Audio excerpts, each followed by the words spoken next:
yenze original master parrot abagizi bange mwenna era nze mbabuuzeeko nga mbakakasa nga mbagamba one thing master parrot ndi omuziki nsabula nakinalo. Breaking news okuva mu nsonda ez'ensigika omukulu ha Master Parrot wetwogerera ssaawa zino eno nkubiddeko ku basenga be wamu ne baganda be abatukakasiza nti nebyaddala amaze okubeera ng'asiika omuka gwe ogusembayo wali e Mulago. Piki yamukubye wali ku Masanafu Road Gamatino Northern Bypass abikwetedde maaso. His Excellency Robert Kyagulanyi alina video gy'asharinze naye ebyaddala amawulire gamutuuseeko enfanfeewe asobodde okubeera nga asikama. Ebigambo bye ebisembyeyo ebyaddala abadde akimanyi oba Katonda alina engeri gya planningamu ebintu oba nga abantu tebannaba kufa okusinziira ku information aba videos zenkuletedde maaso awo ogenda kubeera ng'ozirabirako. Nyongera okujjukiza video gimpereka like abo omaze subscribing nga wegate ku mukutu gwaffe guno ngenda kubaleetera buli kimu kituukawo ku lumbe lwono omukulu Master Parrot ku just making sure nti nokola ki subscribing. Olunaku olwaleero omukulu amanyikiddwa nga Master Parrot nga wembagambye yabadde asala ekkubo. Oh my god, piki neeva eri ebadde ku speed ya waggulu nnyo nesobola okubeera nga emukuba. Kigambo okubeera nga ntino yakubye omutwe bubi nasobola okubeera nga afuna internal bleeding we bamutusize Mulago. Oh my god, ku emergency department mumanyi bulungi ebibeerayo wabaddewo ka slightly delay action on him naye omukulu ebyaddala Katonda yasobodde okugamba nti no olunaku olwaliro bw'ogenda okukoma okulaba ku njuba era wetwogerera ssaawa zino he is in the past amaze okubeera nga afa. Awo mu comment section wandika mu RIP nakuletedde video ye eyasembyeyo ebifaananyi bye mukubeera ng'olaba ebitambula ye ne His Excellency Robert Kyagulanyi shonga yaddala okulaga nti bano babadde ba mikwano nnyo nga bw'okiwulira. Ngenda kwankupenya eno video ye nga tannaba kubeera nga afa alina interview gyakola ne Shalom 256 wamu ne Frank Antambi. This interview is worth watching it. Mane nkuletedde His Excellency Robert Kyagulanyi naye kennyini video gy'atadde olunaku olwaleero ndowooza abadde paying a tribute to him. Simanyi nsokola bit tumayi tuyongereyo. Yenze original Master Parrot abagizi bange mwenna era nze mbabuuzeeko nga mbakakasa nga mbagamba one thing Master Parrot ndi omuziki nsabula nakinalo. Omanye ennaku zino naffe abayimbi twafuuka ba blogger, twafuuka bannamawulire, twafuuka ba presenters. Oba tovuddeyo kweyogerako munnange abantu bakwogerera bye baagala kubanga ensi etabuse, ensi efuuse nga ttale.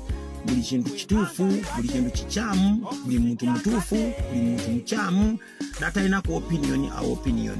Kyekindeese mbabuuzeeko just katono nnyo mbagambe nti mbagala nnyo aba promoters mwene mwe bali kumpa mirimu wendi ekiwatule oba onnoonya onsanga kiwatule ne tukupa muziki management weeri. Of course yenze CEO wa Spear Dem Crew njagala mbakakase nti essaawa yonna tukutukako mu kifo kyo ne tukukuba omuziki nakinalo. Digitai digitai muliro cheza abakyala musunda muliro fire. Peace. Njala yali ennuma enjala yali ennuma lumu nga naye Kyagulanyi mulabulabi nemuga akyali wange enjala yange ennuma mwana. Buli mu class yemu stream yemu S4 nemugamba akyali wange nga in fact wala yasaake nzijukiza mbadde nerabidde kano kagundi ekitta nti mu 1996 ebisinga tuli mu S4 waliwo akafa nga bakaita poverty saako mwete munnalaba enjala bwoba oliyala tokkirizibwa kutambula mbakwe mtuula kirinakyo kubanga abaana babeeranga ne sente bagenda kantini abeeranga wali bw'oyitawo ku poverty saako ogenda wali kantini eri wali ekyemmanga eri waliyo fence then eri wansi okola ki wali steep okitege mata tasobola nakutoloka kuyitayo then main hall ngeri awo tunoddemu poverty saako then classes nga ziri eri bino lyayite byonna bembyogera bajjaga kasajja kajjukira kati mbandi poverty saako break time ngenda Kyagulanyi ajagoma Kyagulanyi yedda nga tumita Bobby Rob MC Bob Rob MC yali yeisa yali yeita yeitangana Bobby Rob MC ngagamba yali nga yeita double something Bobby Rob MC bila kambireke kati nga mpitako ne ngamba ono agenda side zeri mu katiri kitegeeza inaki aina mukko sente ubanga toyina kutagala obeera wa obeera nga ogumise kubayina kubasabiriza fe twagituuma si administration wabula nga abaana baga oba toyina sente ng'ogenda wali ku poverty sako musana ate nga tewali shelter tewali ki musana oba ki era namugane kyali wange enjalange nno mwaki tongole yesumbuza na jangu bakwesumbuza omukono gwatandika bambi ne mugamba nsenno gwenno okubadde okubala yali ava ku brain trust yali outside zerubaga okay ne mugamba wadde oyimba okubalaga naye nange sebo nage nkubalaga kubalaga wakabinzo ndabira wane ne mugamba kuyimbiremu mugamba nyemba nga pliers mbira murder she wrote abene na tujakola nno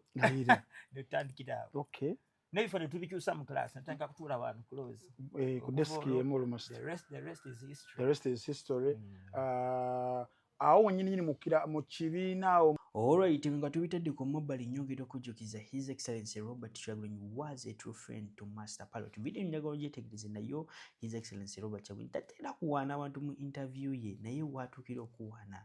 He is a really a good friend to this guy, was a really good friend to this guy. Ate mujjukireko ndowooza mwezi guwedde waliwo interview yasobola nga etambula about 3 months ago. I think before that interview waliwo information etambula Master Parrot ali bubi asaba buyambi era Master Parrot yavaayo n'aclarifying n'agamba nti nebyadala wabukyanga abaawo ku nsi kuno ng'ayagala obuyambi His Excellency Robert Kyagulanyi amubeereddewo tamukkirizangako okubeera nga abonabona. Kitegeeza he was a really good friend and at the same time appreciative. Omanya okufuna omuntu ng'ali appreciative abantu tubayamba ku nsi kuno naye oh my god return that force, that energy back to you, the person who gave that love away. Omuntu gwolaze omukwano yo okukuddiza ogwo mukwano, oh my god, it is like finding or looking for a gem. Kitegeeza temala gasangika osegera abantu we batyo batono nnyo mu nsi eno mu nsi kuno okitegere ekyo. Video nga tugyetegereze His Excellency Robert Kyagulanyi ng'ayogera ku mwana mulenzi Master Parrot beddala bali bamikwano watana bakubera ngo subscribinga nyongera n'okujjukiza Sheikh Ashraf omusomo weddwa namba zizira osembyayo 711 osobola mukubirako wana mu inbox nga ku WhatsApp nyongera okujjukiza subscribinga. That should be your main focus on this video nga wotugiraba fena twaine ngombo. We live together and we die together. So chance tikingamu emyaka mingi oluvannyuma ennyo nga maze okuyimba akayimba kakagoma kano kagoma kalubedera wabaka era mikwano gyange nze nasooka okukola hit song. Kagoma yasooka nakazi anakazi wa luvannyuma nnyo. Kagoma luyimba lwange lwasooka nga solo ate olwo luyimba kyajja luvannyuma nga tumaze okwawukana ne Master Parrot musically kuba twayimba emyaka mingi egisukka mu 5 ne Parrot nga tebikwatayo. So mu 2001 Parrot antuukira agamba kyali wange olaba ebyokuyimba Fernando za tubireke kubanga teina lugendo kati gwe already oli campus wao nali twamala senior 6 nga nagenda campus nga sinaba natandika kola MBD nali nkola social sciences majoringa political sciences majoringa political science kola anthropology and economics naye gerere ebyokusoma sibyagala nnyo nga music so bwe twa breaking ne Master Parrot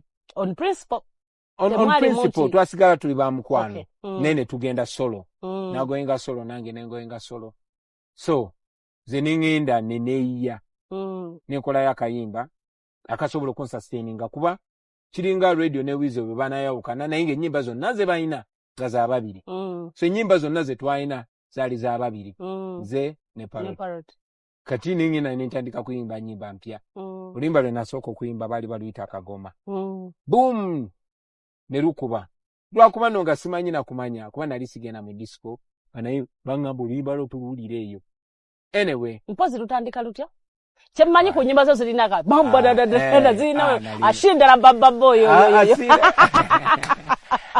akagoma kalubende akagamba well if you don't know this is Bobby Wine to take you till dawn. Well, if you don't know, this is Bobby Wine to take you till dawn. Paka kumacha. Kitegeera. So akayimba ako weka chat weka kwata. Kati nga bannange balina kutambulira kunze. Balibo nabona.